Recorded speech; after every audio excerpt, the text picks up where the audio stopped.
Hello friends, ഇന്ന് 13/5/2022 Friday. അപ്പോൾ ഇന്നത്തെ ട്രേഡിംഗ് വീഡിയോയിലേക്ക് എല്ലാവർക്കും സ്വാഗതം. ഇന്ന് ഒരു യാത്രയിലായത് കാരണം റേഞ്ച് ഇഷ്യൂസും ഉണ്ടായിരുന്നു. അത് കാരണം ഇന്ന് ട്രേഡ് എടുക്കേണ്ടതാണ് വിചാരിച്ചിരുന്നത്. പിന്നെ മൊബൈൽ ആപ്പിലാണ് പെട്ടെന്നുണ്ടായൊരു തീരുമാനത്തിലാണ് ട്രേഡ് എടുത്തത്. അതുകൊണ്ട് തന്നെ എനിക്കിന്ന് റെക്കോർഡ് ചെയ്യാനും സാധിച്ചിട്ടുണ്ടായിരുന്നില്ല. ഞാൻ എടുത്ത ട്രേഡ് ഏതാണെന്ന് നിങ്ങൾക്ക് കാണിക്കാനായിട്ട് ട്രേഡിംഗ് വ്യൂവിൽ റീപ്ലൈ ചെയ്താണ് കാണിക്കുന്നത്. ഇന്നത്തെ ട്രേഡും ഷോർട്ട് സെല്ല് തന്നെയായിരുന്നു. ഞാൻ ഈ ട്രേഡ് എടുത്ത സമയം എന്ന് പറയുന്നത് 9:54 ഞാൻ മാർക്ക് ചെയ്ത സർക്കിൾ മാർക്ക് ചെയ്ത ക്യാൻഡിലാണ് ഞാൻ ട്രേഡ് എടുത്തത്. റോങ് ട്രേഡായിരുന്നു. കാരണം വൈറ്റ് CPR ആണ് അവിടെ ജനറേറ്റ് ചെയ്തിട്ടുണ്ടായിരുന്നത്. അപ്പോൾ അതിനെ ബ്രേക്ക് ചെയ്ത് താഴോട്ട് പോകാനുള്ള ചാൻസ് വളരെ കുറവാണ്. ഭയങ്കര റിസ്ക് ആയിട്ടുള്ളൊരു ട്രേഡായിരുന്നു.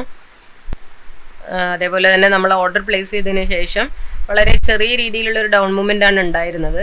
പിന്നീട് സ്റ്റോക്ക് സെൻറ്റർ പിവോട്ട് പോയിന്റിൽ തട്ടിയതിന് ശേഷം അത് പിന്നെ അപ്പ് മൂവ്മെൻ്റ് ആണ് കാണിച്ചത്.